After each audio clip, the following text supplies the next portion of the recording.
কবরে মূলত ফেরেশতা রূহ নিয়ে ইল্লিয়িন বা সিজ্জিনে রাখবে। এখন আমার প্রশ্ন হলো, মানুষকে কবরে আযাব বা শাস্তি যেটাই দেয়া হোক, এটা কি এই পার্থিব কবরে নাকি অন্য কোথাও? এটা আলমের বরজখে, আখিরাত এবং দুনিয়ার মধ্যবর্তী আরেকটা জীবন আছে সেখানে। প্রশ্ন, মুনকার নাকির মূলত মৃত্যুর কতক্ষণ পরে সওয়াল জবাব শুরু করে? মৃত্যুর নির্দিষ্ট একটি সময় আছে। মারা যাওয়ার পর গোসল, কাফন, জানাজা, দাফন, চার কাজ।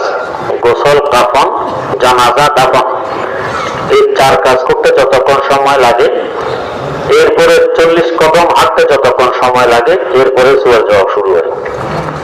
প্রশ্ন, আমি একজন সরকারি চাকরিজীবী।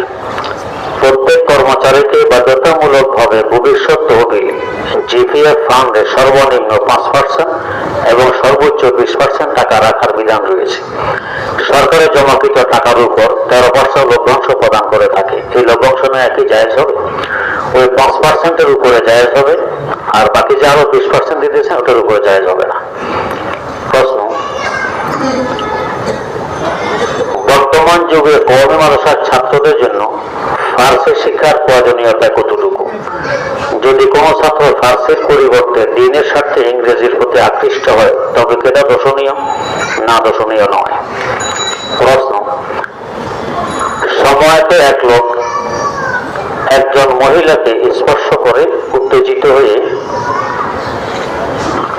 তাওয়াফ চলাকালীন সময়ে এক লোক একজন মহিলাকে স্পর্শ করে উত্তেজিত হয়ে, এক্ষেত্রে কোনো হায় ছাড়া স্পর্শ করা জরুরি নাকি কাপড় বদি স্পর্শ করলেও দম আবশ্যক হবে? কাপড় যদি এত মোটা হয় যেখানে শরীরের উষ্ণতা অনুভব হয় না, তাহলে দম ওয়াজিব হবে না। প্রশ্ন, ইশরাকে নামাজ কয় রাকাত? 2 থেকে 8 রাকাত। প্রশ্ন, আউয়াবিনের ইশরাক নামাজের ফজিলত কি? এগুলোর ফজিলত সম্পর্কে ফাজায়েলে আমাল নামক কিতাব দেখে নেবেন। ফজরের নামাজ সূর্যোদয়ের কয় মিনিট আগে শেষ করতে হয়? সূর্যোদয়ের আগ মুহূর্তে করলেই আদায় হয়ে যাবে। প্রশ্ন, ইলেকট্রনিক কোম্পানির ক্যালেন্ডার নেওয়া যাবে কিনা? এই কোম্পানি কি কি কাজ করে আমার জানা নেই। প্রশ্ন, আমি একটি প্রাইভেট কোম্পানিতে কর্মরত আছি। কোম্পানি থেকে আমাকে কোনো ব্যাংক কর্মকর্তাকে ঘুষ দিতে বাধ্য করা হলে সেক্ষেত্রে আমি গুনাহগার হব? জি, হব।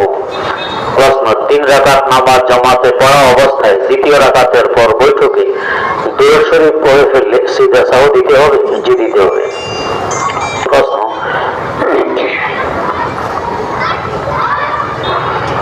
অসুস্থতাকে আল্লাহ সুস্থ করুন।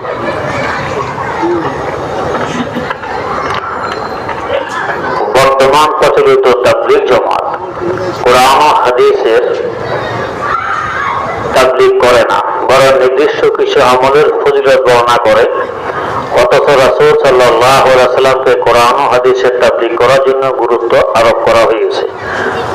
আমরা যারা কোরআন হাদিসের গবেষক, তাদের কি কোনো দায়িত্ব নেই তাদেরকে এই কথাগুলো বুঝাবার? ধন্যবাদ। সকল কাজ সকলের পক্ষে সব করা সম্ভব নয়। এক ব্যক্তি তাবলীগও করবে, ওয়াজও করবে, তালিমের কাজও করবে, কিতাবও লিখবে, সব কাজ একজনের পক্ষে সম্ভব হয় না। এক একজন এক এক দিক দিয়ে যায়। এই জন্য এটা তাবলীগের দোষ নয় যে তারা শুধু এই কাজটা কেন করে, অন্য কাজ কেন করে না। অন্য কাজটা সকলের পক্ষে করা সম্ভব হয় না, একজন একটা করবে। আর নবী করিম সাল্লাল্লাহু আলাইহি ওয়াসাল্লাম ছিলেন কামেল আকমাল, তার একার পক্ষে সবকিছু করা সম্ভব ছিল, তিনি করছেন। এখন আস্তে আস্তে দুর্বলতা দেখা দিয়েছে, এক একজন এক এক শাখায় কাজ করে। যেমন যিনি বিজ্ঞ মুহাদ্দিস, দেখা যায় ফিকহের দিক দিয়ে দুর্বল থাকে। যিনি বড় ফকিহ, হাদিসের দিকে দুর্বল থাকে। যে বড় কারি, ফিকহের দিকে দুর্বল থাকে। এক একজন এক এক বিষয়ে পারদর্শিতা অর্জন করে। দুনিয়ার ব্যাপারও তাই। বড় ডাক্তার ইঞ্জিনিয়ারিং বিদ্যায় সে দুর্বল, ইঞ্জিনিয়ার ডাক্তার বিদ্যায় দুর্বল।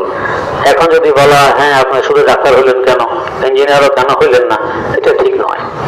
প্রশ্ন, দাড়ি রাখা কি ফরজ, মুস্তাহাব নাকি সুন্নত? দাড়ি রাখা ওয়াজিব। প্রশ্ন, আমরা অনেক সময় বলে থাকি যে আপনার দোয়ায় আল্লাহর রহমতে ভালো আছি, এতে কি কোনো ছোট শিরিক হবে? যে না, হবে না। প্রশ্ন, মহিলাদের পর্দা করার ক্ষেত্রে মুখ ঢেকে রাখার বিধানের জন্য কোন সহিহ হাদিস আছে? জি আছে। আবু দাউদ শরীফে হযরত আয়েশা সিদ্দিকা রাদিয়াল্লাহু তাআলা আনহা বলেন, আমরা যখন হজ করতে গেছি তাওয়াফের সময়, ইহরামের সময় মহিলাদের চেহারায় কাপড় লাগা নিষেধ। এখন চেহারা কাপড় লাগা নিষেধ, এদিকে পর্দা করতে হবে, কিভাবে করবে? হযরত আয়েশা বলেন, আমরা মাথার অগ্রভাগে কপালের সামনের দিকে একটি কাঠ এমন ভাবে বেঁধে রাখতাম, এর বাইরে দিয়ে আমরা আমাদের নেকাব ঝুলিয়ে রাখতাম। কোনো মানুষ না থাকলে উঠে রাখতাম, কোনো মানুষ আসলে ওটা ঝুলিয়ে দিতাম যাতে চেহারা দেখা না যায়। তো যদি চেহারা ডাকতে না হয়, পর্দা করা নাই লাগে, এত কষ্ট তারা কেন করছেন? প্রশ্ন, আহলে হাদিসের ভাইয়েরা যেভাবে বুকের উপর হাত বেঁধে নামাজ পড়ে, আমিন জোরে বলে, এতে কি তাদের নামাজ সহিহ হাদিস ও ইসলামের শরীয়ত অনুযায়ী ভুল হবে? নামাজ ভুল হবে না, নামাজ হবে। আর সমস্যা হলো যারা আমিন আসতে বলবে, নাভির নিচে হাত বাঁধবে, এদের নামাজ হয় না, এটা হইল ভুল। যারা আমিন আসতে বলবে, নাভির নিচে হাত বাঁধবে, এরা গোমরা, সঠিক রাস্তার উপরে নেই, সহিহ ইসলামের উপরে নেই, এটা হলো গোমরাহি কথা। প্রশ্ন, আমি এক বিল্ডিং এর ৬০০ তলায় থাকি। এশার নামাজ আমার বাসায় রুমমেটরা একসাথে জমাত করে পড়ি, এতে কোনো সমস্যা? বা মসজিদে না যেয়ে বাসায় জমাত করলে কোনো গুনাহ হবে? মসজিদে জমাত করলে এক নামাজের ৫০০ রাকাতের ৫০০ নামাজের সওয়াব পাবেন, বাসায় করে এত সওয়াব তো পাবেন না। কেন এই বিশাল লসটা আপনি করবেন? প্রশ্ন, বাস কিংবা অন্য কোনো বাহনে বসে থাকা অবস্থায় মোবাইল থেকে কি কোরআন শরীফ তেলাওয়াত করা যাবে? জি যাবে। প্রশ্ন, আমি একজন জেনারেল পড়ুয়া শিক্ষার্থী, আমি কি নিয়তে পড়াশোনা করলে আমার পড়াশোনা সওয়াবের অন্তর্ভুক্ত হবে? এই শিক্ষা দিয়ে জাতি এবং দ্বীনের খেদমত করব। যদি খালেস ভাবে নিয়ত করেন তো তাহলে সওয়াব হবে, তবে শর্ত হলো শিক্ষাটা অর্জন করতে হবে শরীয়ত মেনে। শরীয়ত লঙ্ঘন করে অর্জন করলাম, বেপরদায় অর্জন করলাম, এটা বৈধ হবে না। প্রশ্ন, প্রায় হিন্দু মানুষকে দেখা যায় উযু করার পর প্রায় কিছু মানুষকে দেখা যায় উযু করার পর এত জোরে হাত ঝাড়া দেয় যে পানি পাশের মুসল্লির গায়ে লাগে এবং উযুখানায় বসার স্থানেও পানি লেগে ভিজে যায়। না, এটা ঠিক নয়, সতর্ক থাকা দরকার। প্রথম, নতুন কোনো ব্যবসা শুরু করার পূর্বে কি ইস্তেখার আমল করতে হবে? জি, করাই ভালো। প্রশ্ন, বাসে নামাজ পড়ার হুকুম কি? বাস যদি পশ্চিম কিংবা পূর্ব দিকে যায় তাহলে মধ্যখানে যে হাঁটার জায়গা, এখানে দাঁড়িয়ে নামাজ পড়তে হবে। পড়ে যাওয়ার ভয়ে বাসের সিট ধরে রাখলে কোনো সমস্যা নেই। সিট ধরে রাখতে গেলে হাত বাঁধা যায় না, নামাজে হাত বাঁধা সুন্নত, সুন্নত ছুটে গেলেও নামাজ হয়ে যায়। আর যদি বাস উত্তরে কিংবা দক্ষিণে যায় তো তখন দাঁড়ানোর সুযোগ না থাকলে যেভাবে সুযোগ পাবেন পড়ে নিবেন, পরবর্তী নামাজ আবার পড়তে হবে। প্রশ্ন, মাকরুহে তাহরিমি ও তানজিহের মধ্যে পার্থক্য কি? ছোট মাকরু আর বড় মাকরু। ধরেন ১০০% নাজায়েজ হলে হারাম, ৬০ কিংবা ৭০% হলে মাকরুহে তাহরিমি, আর ১০-১৫% হলে মাকরুহে তানজিহি। প্রশ্ন, মুরগির গলার ভিতর যে রগ থাকে সেই রগ গলার সাথে খাওয়া যায়? জি না, খাওয়া যায় না, এটা খাওয়া মাকরুহে তাহরিমি। তাহলে কিভাবে পড়ে একটু বুঝিয়ে বলুন। মুখে বুঝলে তো বুঝবেন না। পাগড়ির একটা লেজ রাখা সুন্নত, নিচে ৪ আঙ্গুল, উপরে পাগড়ি বেঁধে বসার পর লেজ মাটি পর্যন্ত পৌঁছে এটুকু, এর থেকে লম্বা করা বেটা। এর মধ্যখানে যে কোনো জায়গায় লেজ রাখতে পারেন। এবং পাগড়ি কপাল থেকে বাঁধা মাকরু, কপাল থাকা যাবে না, কপাল খোলা থাকবে। মাথার উপর দিয়ে মধ্যখান খালি রাখাও মাকরু, পুরা মাথা ঢেকে পাগড়ি দিতে হয়, মধ্যখান দিয়ে খালি পাগড়ি থাকা না, এটা মাকরু লেগে। প্রশ্ন, আমার জানতে চাওয়ার বিষয় হলো সাহসের সম্পর্কে।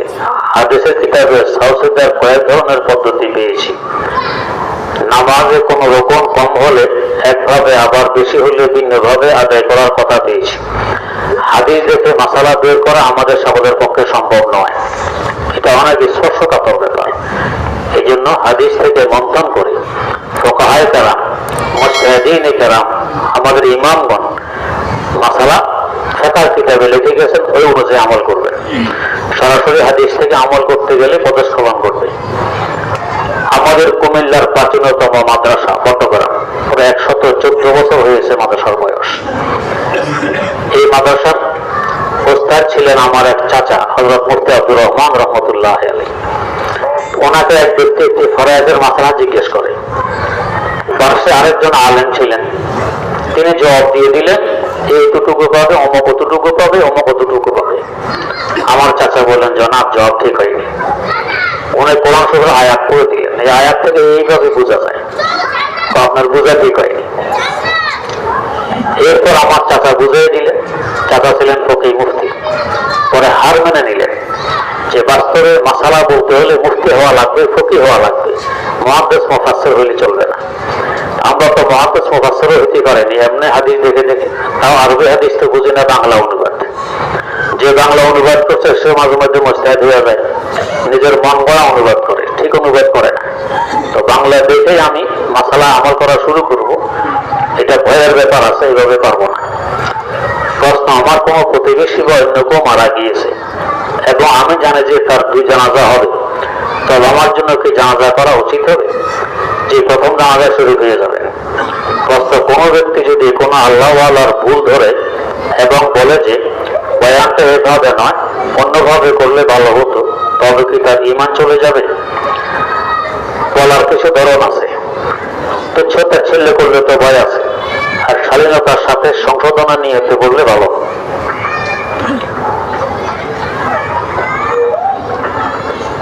আবার অন্যভাবে করলে ভালো হতো, এটা তো আমার রায়। যিনি ওয়াজ করছে তার ভিন্ন রায় হতে পারে, অন্য শ্রোতাদেরও ভিন্ন রায় হতে পারে। আমারটা যে ঠিক, এর উপরে কি কোনো বাস্তব দলিল আছে? নেই। হযরত থানভী রহমতুল্লাহ আলাইহি এখানে ওয়াজ করছিলেন। একবার দাঁড়িয়ে, হুজুর আপনার ওয়াজটা এখানে এইভাবে করা ঠিক হয়নি। হযরত বলেন, করিতে ফেলেছি, এখন ঠিক হয়নি বললে কি মানুষ তো শুনে ফেলছে। তারপর না ঠিক হয়নি। হযরত আবারও বললেন, ওয়াজ তো হয়ে গেছে, এখন ঠিক হয়নি বললে কি লাভ, ওয়াজ তো হয়ে গেছে। তারপরে বলে ঠিক হয়নি। এগুলো হলো এমনি প্রশ্ন আর কি। প্রশ্ন, আপনার কাছে উপস্থিত সকলের কাছে আমার মত অদম দোয়া করতে যে আল্লাহ যেন আমাকে সকল প্রকার ছোট বড় গুনাহ থেকে বাঁচার তৌফিক দান করেন, আমিন। প্রশ্ন, পুরুষেরা জামাতে গিয়ে, মজলিসে গিয়ে বিভিন্ন উপায়ে অনেক নেকি বা সওয়াব পায়, কিন্তু আমরা মহিলারা ছোট বাচ্চা বা সংসার থেকে কোথাও যেতে পারি না, তাই কোনো নেকিও কামাইতে পারি না। যদি বলে দিতেন এত ব্যস্ততার মাঝেও কিভাবে আমরা অশেষ সওয়াবের অধিকারী হতে পারবো আমাদের স্বামীর মতো। আপনাদের তো সুবিধা বেশি, আপনার স্বামীকে নেকি কামাইতে হলে জুমা হওয়ার জন্য মসজিদে যাওয়া লাগবে, আপনার স্বামীকে নেকি কামাইতে হলে জমাতে নামাজ পড়তে মসজিদে যাওয়া লাগবে, আপনার স্বামীকে নেকি কামাইতে হলে জিহাদের মাঠে যাওয়া লাগবে, আরো কত রকমের পরিশ্রম। আপনি ঘরে বসে বসে সবকিছু কামাইতে পারেন। স্বামী জিহাদে গেলে তার সংসার দেখাশোনা আপনি করলেন, স্বামী মসজিদে গেলে তার বাচ্চা কাচ্চা সংসার দেখাশোনা আপনি করলেন।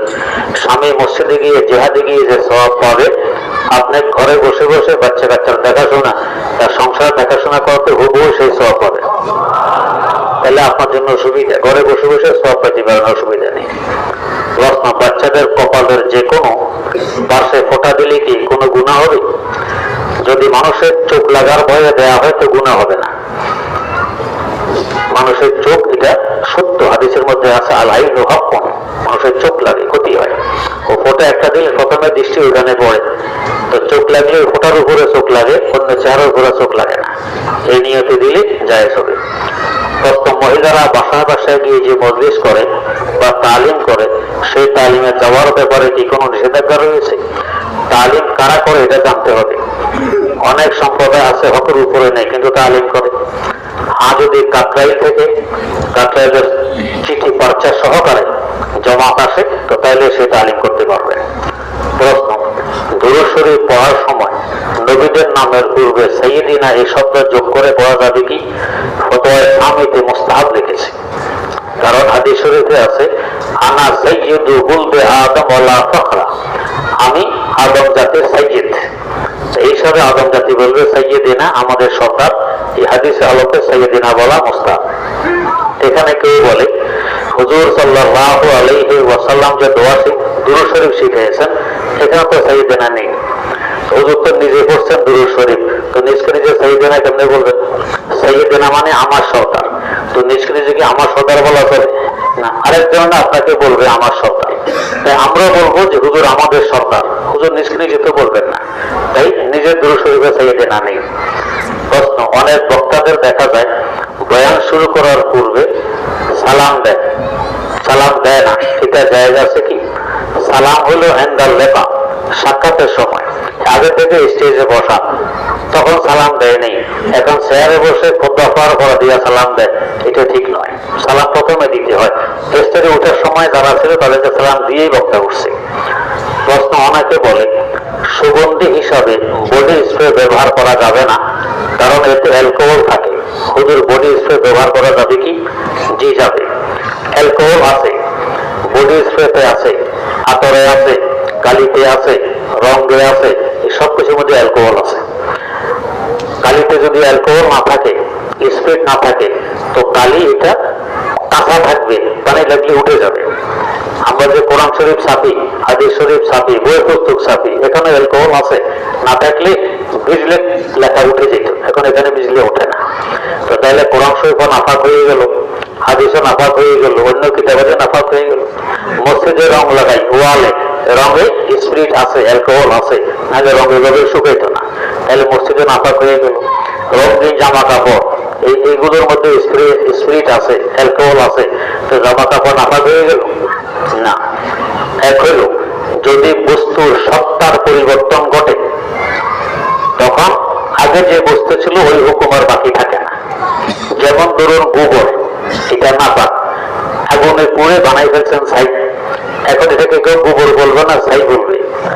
আসল সত্তার পরিবর্তন ঘটে গেছে, তাহলে ছাই আর নাপাক থাকবে না, এটা পাক হয়ে যাবে। তো অ্যালকোহলের এখানে এই অবস্থা, আসল সত্তার পরিবর্তন ঘটে গেছে বিদায় নাপাক বলা যাবে না।